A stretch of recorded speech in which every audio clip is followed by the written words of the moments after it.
బంగారు తల్లి శ్రీ అనుగ్రహ బంగారు తల్లి అనుగ్రహ బంగారు తల్లి యూట్యూబ్ ఛానల్ చూస్తున్నటువంటి మరి ప్రేక్షకులందరికీ భక్తులందరికీ ముందుగా నా నమస్సుమాంజలి. క్రితం వీడియోలో మనం అమ్మవారు మాదినేని శ్రీనివాసరావుని ఎలా ఒప్పించింది, ఆయన ఉంటున్నటువంటి నివాస స్థలాన్ని మరి తన నిలయంగా ఎంచుకోవటానికి ఆయన ఎలా ఒప్పించింది అనేది మనం చెప్పుకున్నాం. మరి చివరికి అమ్మ, ఎందుకంటే అమ్మ ఒక్కసారి సంకల్పం చేసింది అంటే 600 అయినా 106 అయినా కానీ తప్పదు. కానీ శ్రీనివాసరావు మనస్తత్వం అమ్మకు తెలుసు కాబట్టి ఆయనలో ఉన్నది వేరే ఏం లేదు. స్వయంగా అమ్మే ఉద్భవిస్తే నేనేం చేయగలను, ఆమెకి ఒక ఫోటో పెట్టుకున్నట్టయితే పూజ చేయగలను, కానీ అమ్మ ఉద్భవిస్తే నేనేం చేయగలను అనేటటువంటి ఒక ఆందోళన తప్ప, అమ్మ స్వయంగా ఉద్భవిస్తాను అంటే ఆయన్ని మించిన ఆనందపడే వాళ్ళు ఎవరు ఉంటారు? సో చివరికి ఎలాగైతేనే మాదినేని శ్రీనివాసరావు అని అమ్మ ఒప్పించి మెప్పించి ఉద్భవించడానికి సిద్ధమైంది.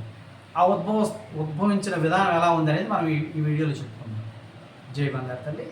ముందుగా అమ్మవారికి శతకోటి పాదాభివందనాలు అర్పిస్తూ అమ్మవారి అనుగ్రహ శాసనాలతో అమ్మవారు ఉద్భవించిన విధానాన్ని ఇప్పుడు మీకు నేను వివరించడానికి ప్రయత్నం చేస్తాను. ఆ రోజున ఎప్పుడైతే శ్రీనివాసరావు సరే అని ఒప్పుకున్నాడో తెల్లారిపాటికల్లా దక్షిణం పడమర నైరుతి ఉన్నటువంటి గదిలో అమ్మ పుట్ట రూపంలో కోటు సూర్యకాంతి తేజంతో అమ్మ పుట్ట రూపంలో ఉద్భవించడం జరిగింది. ఆ పుట్ట మీద వెంకటేశ్వర స్వామి పాదాలు, అలాగే వినాయకుడు, శివలింగాలు, మరి అమ్మవారి ప్రతిమలు, ఇట్లా రకరకాల దేవతల ప్రతిమలతోని, అవి మట్టి ప్రతిమలు, ఎవరో తయారు చేసినవి కాదు. ఒక మయుడు మరి ఎలా అయితే నిర్మిస్తాడో ఆ యొక్క చాతుర్యంతో, అంతకంటే కోటి రెట్లు ఎక్కువగా అమ్మ మరి తన చాతుర్యంతో, తన మహిమతోని అమ్మ ఆ విధంగా రకరకాల దేవతా రూపాలతో మరి వెంకటేశ్వర స్వామి పాదంతో సహా అమ్మ ఉద్భవించడం జరిగింది. మరి ఈ విషయం చుట్టుపక్కల తెలియడంతో చాలామంది భక్తులు వచ్చి అమ్మవారి ఉద్భవ స్థానాన్ని ఆశ్చర్యంగా మరి చూడటం జరిగింది. సరే, అమ్మవారు పుట్ట రూపంలో ఉద్భవించింది. ఇక్కడ ఇంకొక విషయం మొదలైంది మాదినేని శ్రీనివాసరావు. ఏంటంటే అమ్మ ఉద్భవించింది అని చెప్తే నా మాట ఎవరు నమ్ముతారు? ఫస్టే చెప్పాడు అమ్మతోని. ఏమనంటే, అమ్మ నువ్వు ఉద్భవించావనే సంగతి, నువ్వు ఉన్నావనే సంగతి, ఉద్భవిస్తావనే సంగతి నాకు తెలుసు, కానీ నా మాట ఎవరు నమ్ముతారు? చిన్నప్పటి నుంచి నువ్వు కనిపిస్తున్నావు, నువ్వు నాతో మాట్లాడుతున్నావు అని చెప్తే స్వయానా నన్ను కన్న తల్లి, నా తోబుట్టువులు ఎవరూ నమ్మలేదు, మరి ఇప్పుడు బయట వాళ్ళు ఎలా నమ్ముతారు అనే ప్రశ్న ఆయనలో మొదలైంది. అయితే సరే, ఆయన విషయం అలా ఉంచితే అమ్మ అత్యద్భుతంగా పుట్ట రూపంలో మరి 350 సంవత్సరాల క్రితం మరి ప్రకాశం జిల్లా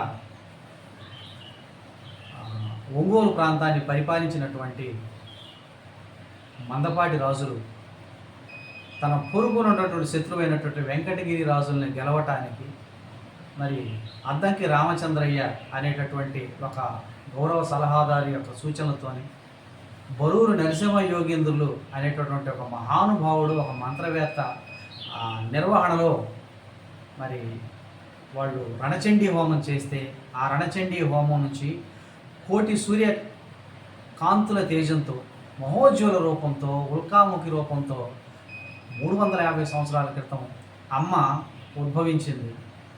అలాగే ఈ పుట్ట రూపంలో కూడా అమ్మ ఉద్భవించింది.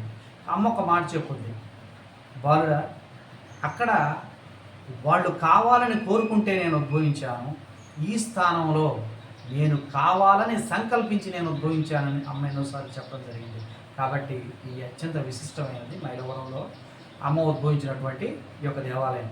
కాబట్టి అందరూ కూడా దయచేసి ఈ వీడియో చూసిన వాళ్ళందరూ కూడా మీ స్నేహితులకి, చుట్టాలకు కూడా ఈ వీడియోని ఫార్వర్డ్ చేయండి. ఈ అడ్రస్ మళ్ళీ ఒకసారి చెప్తాను మీకు.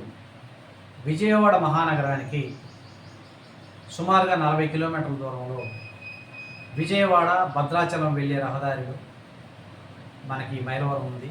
అలాగే విజయవాడ బస్ స్టేషన్ నుంచి ప్రతిరోజు కూడా గంటకి సర్వీసులు ఉన్నాయి. 350 నెంబరు మైలవరం విజయవాడ, మైలవరం విజయవాడ. మరి ఆ బస్సులో ఎక్కినా కానీ ఇక్కడ రావచ్చు. అమ్మవారి దేవాలయం పేరు శ్రీ పరమేశ్వర సమేత శ్రీ వల్లూరమ్మ తల్లి స్వరూపిణి శ్రీ శ్రీ శ్రీ అనుగ్రహ బంగారు తల్లి అమ్మవారి దేవాలయం, దేవుని చెరువు, మైలవరం. ఎవరిని అడిగినా చెప్తారు. మా ఫోన్ నెంబర్స్ కూడా మేము దీంట్లో ఇచ్చున్నాం కాబట్టి మీరు మమ్మల్ని సంప్రదించినట్టయితే మీరు దేవాలయానికి ఎలా రావాలి, అమ్మవారిని దర్శించుకునే విధానాన్ని కూడా మేము మీకు ఫోన్ ద్వారా చెప్పడం జరుగుతుంది. కాబట్టి దయచేసి దేవాలయాన్ని అందరూ కూడా దర్శించండి, అమ్మవారి దివ్యానుగ్రహానికి పాత్రలు కావాలని అని మనస్ఫూర్తిగా కోరుకుంటూ, అలాగే ఈ యొక్క ఈ వీడియోని మీ సన్నిహితులకు మీకున్నటువంటి గ్రూపులన్నింటిలో కూడా ఫార్వర్డ్ చేసి అమ్మవారి అనుగ్రహానికి పాత్రలు కావాల్సిందిగా మీ తోటి వారిని కూడా మరి ఉత్సాహపరచవలసిందిగా, వాళ్ళు కూడా అమ్మవారి అనుగ్రహానికి పాత్రలు కావాల్సిందిగా చేయమని మరీ కోరుతూ, జై బంగారు తల్లి, జై జై వల్లూరమ్మ.